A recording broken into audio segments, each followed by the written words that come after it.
ಒಂದು ಕಡೆ ಮಗ ನಾಪತ್ತೆ ವಿದೇಶದಲ್ಲಿ ತಲೆಮರೆಸಿಕೊಂಡಿದ್ದಾರೆ, ಮತ್ತೊಂದು ಕಡೆ ತಂದೆ ಜೈಲಿನಲ್ಲಿದ್ದಾರೆ. ನಾಳೆ ರೇವಣ್ಣ ಅವರ ಜಾಮೀನು ಅರ್ಜಿ ವಿಚಾರಣೆಗೆ ಬರ್ತಾ ಇದೆ.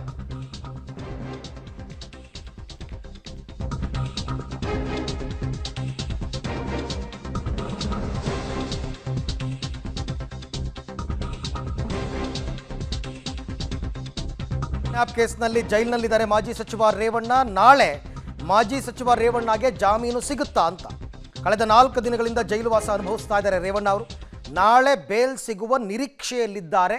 ಒಂದು ವೇಳೆ ಬೇಲ್ ಸಿಕ್ಕಿದ್ರೆ ಅವರು ಪರಪ್ಪನ ಅಗ್ರಹಾರದಿಂದ ಬಿಡುಗಡೆಯಾಗ್ತಾರೆ.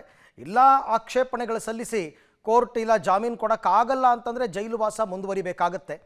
ಬಟ್ ಒಂದು ವಿಚಾರ ಅವ್ರಿಗೆ ನೆಮ್ಮದಿ ತರುವಂಥ ವಿಚಾರ ಏನಂದರೆ ಸಂತ್ರಸ್ತೆಯನ್ನು ರಕ್ಷಣೆ ಮಾಡಿದ್ದಾರೆ, ಸಂತ್ರಸ್ತೆಯ ಸ್ಟೇಟ್ಮೆಂಟ್ ತೊಗೊಂಡಿದ್ದಾರೆ, ಸಂತ್ರಸ್ತೆ ಈಗ ಪೊಲೀಸ್ ರಕ್ಷಣೆಯಲ್ಲೇ ಇದ್ದಾರೆ.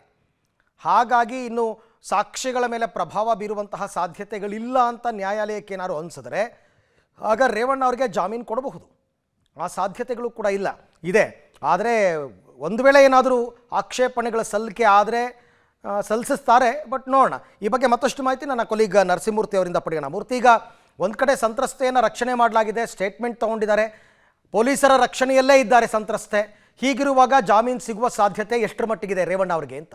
ಅರವಿಂದ್, ಈಗಾಗಲೇ ರೇವಣ್ಣ ಅವರು ಜೈಲನ್ನು ಸೇರಿ 4 ದಿನಗಳು ಕಳೆದೋಗಿದೆ. ಕಳೆದ ಬುಧವಾರ HD ರೇವಣ್ಣ ಅವರು ಜೈಲನ್ನು ಸೇರಿದ್ರು. ಅಂದರೆ ಅದಾದ ಬಳಿಕ ಗುರುವಾರ ನ್ಯಾಯಾಲಯದಲ್ಲಿ ಈ ಒಂದು ಅರ್ಜಿಯ ವಿಚಾರಣೆ ಬಂದಿತ್ತು, ಜಾಮೀನಿನ ಅರ್ಜಿಯ ವಿಚಾರಣೆ. ಜನಪ್ರತಿನಿಧಿಗಳ ವಿಶೇಷ ನ್ಯಾಯಾಲಯದಲ್ಲಿ HD ರೇವಣ್ಣ ಪರ ವಕೀಲ ಹಿರಿಯ ವಕೀಲ CV ನಾಗೇಶ್ ಅವರು ಸುಮಾರು 1.5 ಗಂಟೆಗಳ ಕಾಲ ಪ್ರಬಲ ವಾದವನ್ನು ಮಂಡಿಸಿದ್ರು. ಅದಾದ ಬಳಿಕ ಹೊಸದಾಗಿ ಅಪಾಯಿಂಟ್ ಆಗಿರ್ತಕ್ಕಂತಹ SPP ಜೈನಾ ಕೊಠಾರಿ ಅವರು ಜಾಮೀನನ್ನು ಕೊಡಬಾರ್ದು ಅನ್ನೋ ನಿಟ್ಟಿನಲ್ಲಿ ಆಕ್ಷೇಪಣೆಗೆ ಒಂದಷ್ಟು ವಾದವನ್ನು ಮಂಡಿಸ್ತಿದ್ರು. ಅವರ ವಾದ ಇನ್ನೂ ಕೂಡ ಮುಗಿಯದ ಕಾರಣ ಕೋರ್ಟ್ನ ಸಮಯ ಮೀರಿದ್ರಿಂದ ಈಗ ಪ್ರಕರಣವನ್ನು ಅಂದರೆ ಜಾಮೀನಿನ ಅರ್ಜಿಯ ವಿಚಾರಣೆಯನ್ನು ಸೋಮವಾರಕ್ಕೆ ಮುಂದೂಡಲಾಗಿದೆ.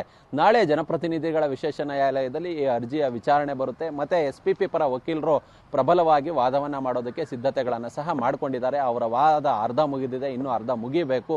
ಹೀಗಾಗಿ ಈ ವಾದ ಮತ್ತು ಪ್ರತಿವಾದಗಳು ಮುಗಿದ ಬಳಿಕ ನ್ಯಾಯಾಧೀಶರು ಸೋಮವಾರವೇ ಆದೇಶವನ್ನು ನೀಡ್ತಾರಾ ಅಥವಾ ರಿಸರ್ವನ್ನು ಮಾಡ್ತಾರಾ ಅನ್ನೋದು ಗೊತ್ತಿಲ್ಲ. ಹೀಗಾಗಿ ಬಹುಶಃ ನಾಳೆ ಜಾಮೀನು ಸಿಗಬಹುದು ಅನ್ನೋ ಒಂದು ನಿರೀಕ್ಷೆಯಲ್ಲಿ HD ರೇವಣ್ಣ ಅವರು ಇರೋದು. ನಾಳೆ ಏನಾದರೂ ಜಾಮೀನು ಸಿಕ್ಕಂತಹ ಪಕ್ಷದಲ್ಲಿ ಸಂಜೆ ವೇಳೆಗೆ ಪರಪ್ಪನ ಅಗ್ರಹಾರ ಜೈಲಿಂದ ರಿಲೀಸ್ ಆಗ್ಬೋದು. ಇನ್ ಕೇಸ್ ಜಾಮೀನಿಗೆ ರಿಸರ್ವ್ ಆದರೆ ಅಥವಾ ಮಂಗಳವಾರಕ್ಕೋ ಬುಧವಾರಕ್ಕೋ ಅಲ್ಲಿಯವರೆಗೂ ಕೂಡ ಜೈಲೇ ಗತಿ. ಮತ್ತೆ ಜಾಮೀನನ್ನು ಏನಾದರೂ ಮಾನ್ಯ ನ್ಯಾಯಾಧೀಶರು ನಿರಾಕರಣೆಯನ್ನು ಮಾಡಿದ್ರೆ, ನ್ಯಾಯಾಲಯದಿಂದ ಜಾಮೀನು ಅರ್ಜಿ ವಜಾಗೊಂಡ್ರೆ ಆಗ ಇವರಿಗೆ ಹೈಕೋರ್ಟ್ ಒಂದೇ ದಾರಿ. ಹೀಗಾಗಿ ಹೈಕೋರ್ಟ್ನ ಜನಪ್ರತಿನಿಧಿಗಳ ಪೀಠದಲ್ಲಿ ಮತ್ತೆ ಜಾಮೀನಿಗಾಗಿ ಹೊಸದಾಗಿ ಅರ್ಜಿಯನ್ನು ಸಲ್ಲಿಸಬೇಕಾಗುತ್ತೆ.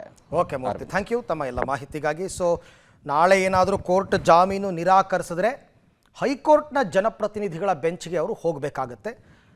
ಕೊಟ್ಟರೆ ಪರವಾಗಿಲ್ಲ ಅಥವಾ ರಿಸರ್ವ್ ಮಾಡಿದ್ರೂ ಪರವಾಗಿಲ್ಲ, ಏನಾಗುತ್ತೆ ಅಂತ ಮಾತ್ರ ಕುತೂಹಲ ಜಾಸ್ತಿ.